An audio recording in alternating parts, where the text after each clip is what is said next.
Hi, good morning ඔයාලා හැමෝටම. ඔන්න එහෙනම් අද ඔයාලත් එක්ක එකතු වෙන්නේ Get Ready With Me Part 2 video එකත් එක්ක.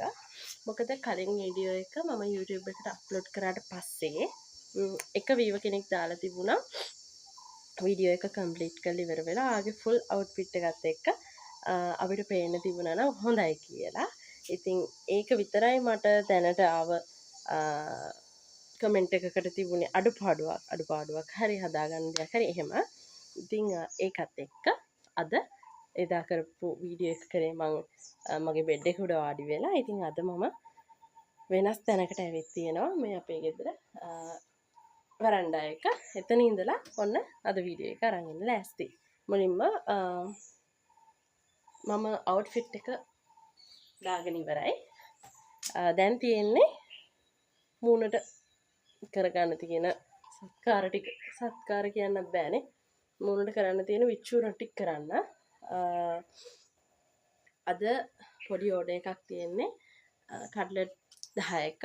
ඒ කට්ලට් 10ත් අරගෙන කඩේට දාලා මම අනිත් කැම ටික දාපු අනිත් කරවල ටිකට ගිහිල්ලා ඒගොල්ලොත් එක්ක කතා කරලා අපහු ඕඩර් එක කවද්ද ගන්න ඕනි කියලා ඕඩර් එක ප්ලේස් කරගෙන අපහු මට දැන් තියෙනවා මෙන්න මේ ටික පොඩ්ඩක් අපර් ලිප්ස් වැඩි වෙලා තියෙනවා අයිබ්‍රෝස් හදන්න තියෙනවා සැලෝන් එක අද මට අපොයින්ට්මන්ට් එකක් දාන්න බැරි වුණා අක්කා හිටියත් එයාට කියලා ඒ වැඩ ටිකත් ඉවර කරගෙන තව මගේ ඉන්ග්‍රීඩියන්ට්ස් ටිකක් ගන්න කේක් හදන්නයි කට්ලට්ස් හදන්නයි දෙකටම යන්න තියෙනවා අපේ උඩවලව ජංක්ෂන් එකට රුපියල් 40ක වගේ දුරක් තියෙන්නේ බස් එකේ තමයි යන්නේ ඒකට ගිහලා ෆුඩ් සිටි එකෙන් තමයි මම බර ටික ගන්නෙ මොකද කාගිරිස් මට කාඩ් එකක් තියෙනවා ඒක නිසා ගොඩක් වෙලාවට ඔෆර්ස් හම්බ වෙනවා දැන් තව දෙයක් කියන්න ඕන කාගිරිස් වල මම දන්නේ නැත්නම් එහෙමද කියලා කාගිරිස් වල දැන් අපි අර තියෙනවනේ දැන් බර ටික අරගෙන බෑග් එකකට දාගන්න එතන ඒගොල්ලොන්ගෙන් බෑග් එකක් ගන්නව නම් charge කරනවනේ දැන් අපි බෑග් එකක් අරන් ගිහින් තිබුණොත් මම දැන් අරන් යනවා අපේ අම්මා බඩු ගේන මල්ලක් තියෙනවා මම ඒක නවල අරගෙන යනවා බෑග් එකට බඩු ටික දාගෙන ඉන්න. එතකොට එහෙම බෑග් එකක් ගන්න නැහැ. දැන් මම ඉස්සෙල්ලම එහෙම බෑග් ගන්න ඉතින් මගෙන් බෑග් එකට charge කරා මේ අර shopping bag වලට charge කරා ගාන. දැන් අන්තිමට මම ගිය දවසේ මම බෑග් එක අරන් ගියා. ඒ නිසා එයාලගෙන් ඩිස්කවුන්ට් එකක් වැටුණා. ඒ කියන්නේ සම්පූර්ණ බිලෙන් බෑග් එක අරන් ගිය එකට ඩිස්කවුන්ට් එකක් වැටෙනවා. රුපියල් 5ක් මං හිතන්නේ ඒ කියන්නේ ඒගොල්ලොන්ගෙන් බෑග් එක ගන්න නැතුව අපි බෑග් එකක් අරන් ගිහින් හින්දා ඒගොල්ලොන්ගෙන් ගත්තොත් එයාලා charge කරන ගාන අපි බෑග් එක අරන් ගිහින් හින්දා අපෙන් අඩු කරනවා. එහෙම එකක්. ඉතින් මේ ඒක හොඳයි නේ. ඒ කියන්නේ එතකොට කස්ටමර්ස්ලා දැන් මේ මම කියනවා වගේ ඒ ඩිස්කවුන්ට් එක වැටෙන කස්ටමර්ස්ලා සතුටු වෙනවනේ. රුපියල් 5 වුණත් දැන් වටිනවනේ. ඉතින් මේ ඒක නිසා මම කොහොමත් කාගිරිසගෙන් තමයි බඩු ගන්නේ. ගොඩක් ඒකේ මට කොස්ට් එක හදාගන්න ලේසි. අනිත් තැන් වලින් ගන්නට වැඩිය කියන්නේ එළවලු පළතුරු නෙමෙයි. සාමාන්‍යයෙන් ඔය පිටි ගන්නකොට සීනි ගන්නකොට කාඩ් එකක් තියෙන හින්දා ස්ටාර් පොයින්ට්ස් මේ එකතු වෙනවා. එතකොට ස්ටාර් පොයින්ට්ස් ඔය කපා ගන්න කාලෙට එකතු වෙලා තියෙන ටිකෙන් අඩු කරගෙන මට ඩිස්කවුන්ට් එකක් දාගන්න පුළුවන්. ඒ වගේ chances තියෙන හින්දා ළඟ තියෙනත් හින්දා කාගිරිස් එකට යන්න ඕන. ඒ වගේම මගේ ඩිග්‍රී එකේ එක monthly payment එකක් කරන්න තියෙනවා. ඒකත් කරන්න ඕන. ඒකම කාගිරිස් එක පැත්තේ නෙමෙයි අනිත් පැත්තේ BOC එක තියෙනවා. BOC එකට ගිහිල්ලා ඉතින් ওই ටික තමයි කරන්න තියෙන්නේ. එහෙනම් අපි රෙඩි වෙමුනේ. පරක්කුයි. කැම ටික හරියට 8:00 වෙද්දී අරන් යන්න ඕන. දැන්ට මට 42යි. මුලින්ම කොණ්ඩ හොබා ගන්නවා වගේ නෙමෙයි මේවා මේන්ටේන් කරන්න ගියාම නිසා ඔන්න ඒ විදිහට කොණ්ඩ ගුලියක් දාගෙන තමයි මූණට අවශ්‍ය දේවල් ටික කරන්න යන්නේ. ඉතින් ඔයාලට කොහොමද? මං ආවේ දවස් ගානකින් නේ. වෙසක් එක කට්ටිය ඇවිදින්න ගියාද? මොකද කරේ?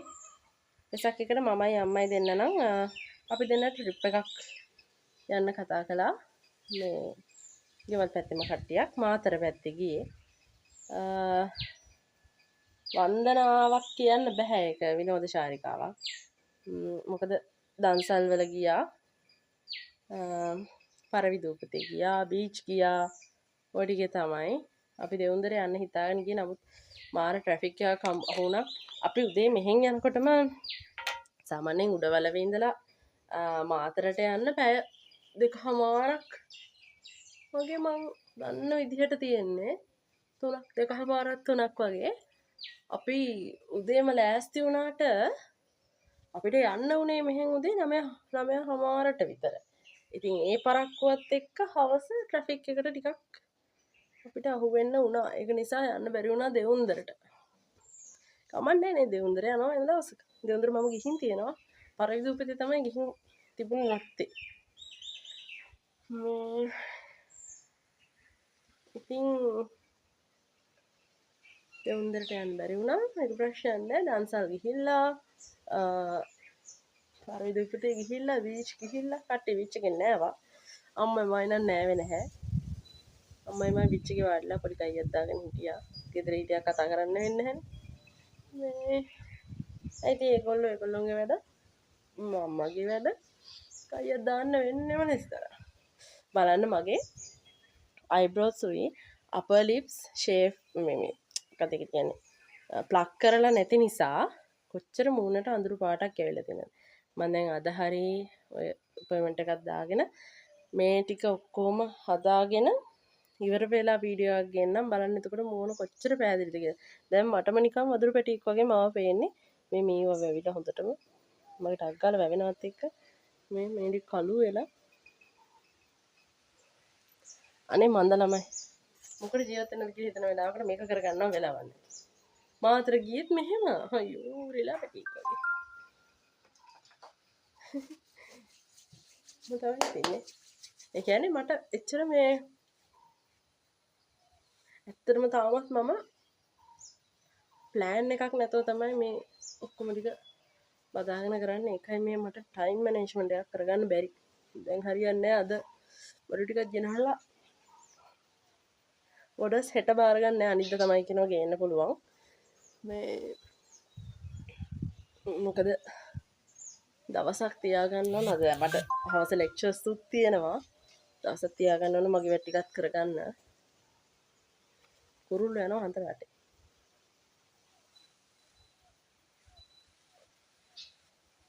හරි එහෙනම් ක්‍රීම් එක ගාලා පවුඩර් එක ඇප්ලයි කරගත්තා.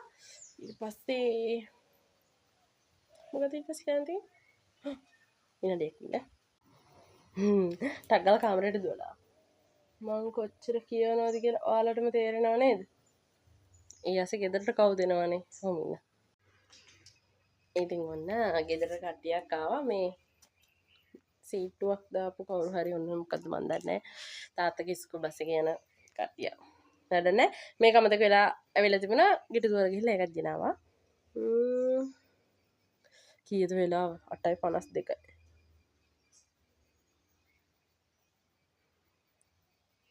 මං මේක විතරයි ඇහැට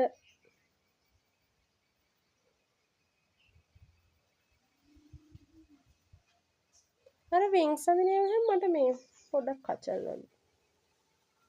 ඒ කියන්නේ මේ මට ලස්සන නැති වෙයි කියලාත් හිතෙනවා. ඒ නැතත් බයක් හිතෙනවා මේ ඇඳ ගන්න. අදින්න පොඩ්ඩක් කීස් වගේ. එහෙනම් ඔන්න වින්ග්ස් ඕන් නැහැ. ඇහැ අතින් විතර පොඩි ලයින් එකක් දාගත්තා. ළමයට වගේ ගෙදරින් යන්න. හරිනේ. මේ බාන මේ ටික හොඳටම ඇවිල්ලා.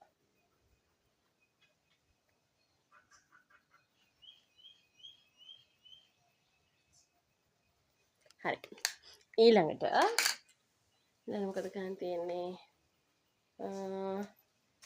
පැච් එකක් තියෙනවා. ටටටා. මගේ වැස්ලින් බාම් එක. ඊයේ තල චුට්ටක් හැම ගිහින් තිබ්බා. දැන් අද වදාදනේ. ඊයේ පෙරේද දෙකේම වැස්ලින් එක යූස් කරේ නැහැ. ඉරිදත් නැහැ. ඉරිද කොහෙවත් ගියෙත් නැහනේ.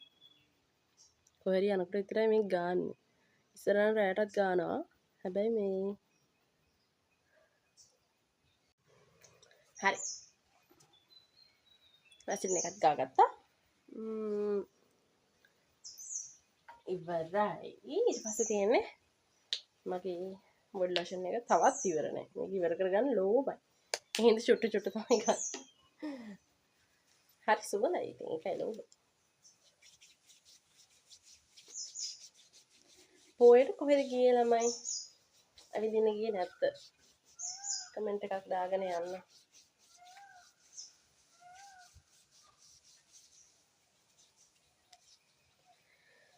මේ දවස්වල මේ අවුව නැහැ. හැබැයි රස්නේ ටිකක් අනේ. සැරයි ටිකක් රස්නේ. උඩවල කියන පැත්තට එහෙම ලේසියෙන් වැස්සකුත් නැහැනේ. වැස්සකුත් නැහැ. අවුවක් වැටුනොත් තමයි තොත්තට අවුව වැටෙන්නේ.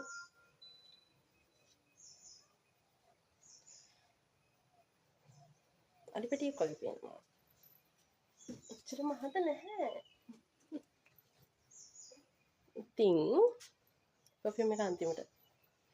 අද මේ කොන්න පොඩ්ඩක් පේන හැටිත් පොඩි වීඩියෝ කෑල්ලක් දාන්න හිතුණා.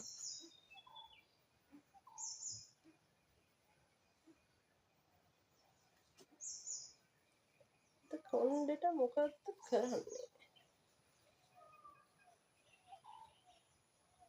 අඩුතර ඉතින් මේ වගේ 50කින්වත් පීරන්න නැත්තම් මේ කොණ්ඩ පීර ගන්න වෙන්නේ නැහැ. ඇත්තටම ඒ ගොඩක් මේ මහත කොණ්ඩයක් එහෙම නැත්තම් කොහොම වුණත් හීනි කොණ්ඩයක් වුණත් මේ අර දැති හීනි පණ වලින් පීරන්නකොට ගොඩාක් වෙලාවට කොණ්ඩේ කැඩිලා යනවා. චූටි කොණ්ඩයක් වුණා.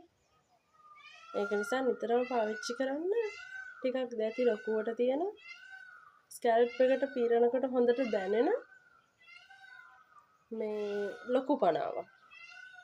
මේ අර චූටි පණා වලින් නීට් එකට පීරුවා වගේ නෙමෙයි ඊට පස්සේ අපරාධනේ කොණ්ඩේ කැඩුනම ආයේ එන්නෙත් කාලෙකින් වෙනකම් බලන් ඉන්නත් ඕන. ඒක නිසා මම නම් ඔය ඉස්කෝලේ යන කාලෙත් මේ ඉස්කෝලේ යන කාලේ දැන් ඉස්කෝලේ යන කාලේ ළමයි වගේ නෙමෙයි අපි ඒ කාලේ ඉස්කෝලේ යනකොට මම ඉස්කෝලෙන් අවුට් නේ 2020 A level කලේ මේ එතකොට අර මේ වගේ නැහැ ඉතින් හරිද අම්මා තමයි කොණ්ඩේ කොතන්නේ මට තාමත් කොණ්ඩ දෙක තනියෙන් ගොතා ගන්න බෑ මේ ඉතින් අම්මා පීරන්නේ අර තියෙන ඉස්සර ඉඳලම එන පණාව එකම පණාව එක පැත්තක් දැති චූටි එක පැත්තක් දැති ලොකු ඔකේ දැති ලොකු පණාවෙන් තමයි අම්මා පීරන්නේ. ඊපස්සේ ලෙවලුත් ඉවර වෙලා මම ගෙදර ක්ලාස් කරා. මොනවා ක්ලාස් කරන කාලේ තමයි මේ එතකොට ෆෝන් එකක් තිබුණේ. හොයලා බලලා දැකලා එහෙම තමයි ඔන්න ලොකු පණාවකට shift උනේ. ඊට පස්සේ ඉඳලා දිගටම තේරුණා මේක තමයි හරි.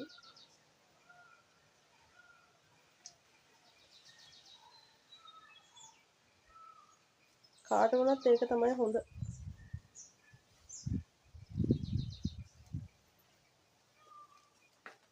මොකද මේ පොඩි දෙයක් තියෙන පණාව වලින් සෑහෙන කොණ්ඩේ ඩැමේජ් වෙනවා. කැඩිලා යනවා. හරි. මම මේ වෙද්දි ලෑස්ති වෙලා ඉවර කරගත්ත දෙයියනේ කියලා. දැන් ඉතින් යන්න තමයි තියෙන්නේ. යනකොට වීඩියෝ එකක් ගේන්නම්කෝ.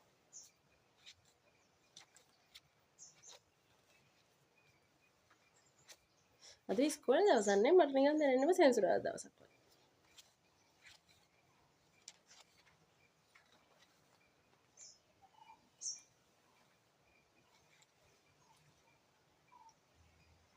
දැන් නිදහසේ ඉන්න බෑ මම කරන කෝසස් වගේ එක මිඩ් එක්සෑම්ස් එනවා ගොඩක් සබ්ජෙක්ට් 4ක මිඩ් එක්සෑම්ස් 4ක් එනවා ඊට පස්සේ ආයි වෙනම ඩිප්ලෝමා එකක් කරනවා ඒකෙත් මිඩ් එක්සෑම් එකක් එනවා මේක නිදහසේ හිටියට සැහැන්න වැඩ තියෙනවා ඉතින් වැඩ තියෙනවා කියලා අපි නිදහස නැති කරගන්නවද නෑ ඕන පිස්සු දානේ කොටම කලින් කාලේ ඉඳලා ඉන්න තැයි කියලා එහෙම කියලා මේ ඉන්න ඕන එහෙනම් ඔහොම ඉන්නවලට අවුට්ෆිට් එක පෙන්වන්නම් ඈතට ගිහිල්ලා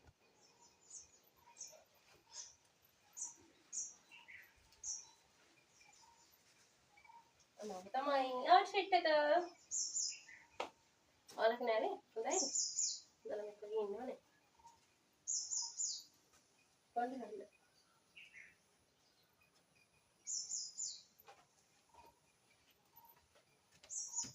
අර අපි vehicle දෙකෙන් එකක් පේන්නේ. ඉතින් හරි. එහෙනම් thank you වීඩියෝ එක බලුවට. ලයික් කරන්න, කලින් වගේ කමෙන්ට්ස් දාලා තියන්න. ඔයාලා මාව දන්න අය වුණා, නොදන්න අය වුණත් කමන්නේ. වීඩියෝ එක බලනවා නම් කමෙන්ට් එකක් දාලා තියන්න. අර මම කැපයි කියලා හරි දාන්නානේ. මාත් එක්ක ටිකක් කතා බහ කරොත් කවුරු හරි එයාට තේරෙනවා මම කොච්චර ටෝකටිව් කියන්නේ කොච්චර කතා කරන්න හොඳ කෙනෙක්ද කියලා. කතා කරලා බලන්න ඕනේ ඒකට හරිද? හරි. ලයික් කරන්න, කමෙන්ට් කරලා තියන්න ඔයාලගේ අයිඩියාස්. එතකොට යාළුවෝ අතරේ වීඩියෝ එක ෂෙයා කරලා මට ෆලෝවර්ස්ලා අරන් දෙන්න. සබ්ස්ක්‍රයිබර්ස්ලා අරන් දෙන්න. ඉතින් ආදරෙන් ඉල්ලනවා ආපහු අලුත් වීඩියෝ එකකින් හම්බෙමු. මේක බොහෝ දුරට get ready with me part 2 නේ අන්තිම එක වෙන්නේ. තව get ready with me ඒවා ඕනේ නැහැ නේ. කොහරි යන්න ලෑස්ති වෙනකොට කරන්නම්. ආයෙත් මම ඔයාලට අරන් එන්නම් මගේ අම්මගේ අතින් හැඩවුණ අපේ මිදුල ඉන්න මල් කුමාරියෝ ටික ඉන්න සත්තු බබාලා ටික ඔක්කොම ඊළඟ වීඩියෝ එකකින් අරගෙන එන්නම් ඉස්සරහට. එහෙනම් thank you so much අපේ වීඩියෝ එක බලුවට. ආයෙත් හම්බෙමු. ආදරේ හැමෝටම. bye bye.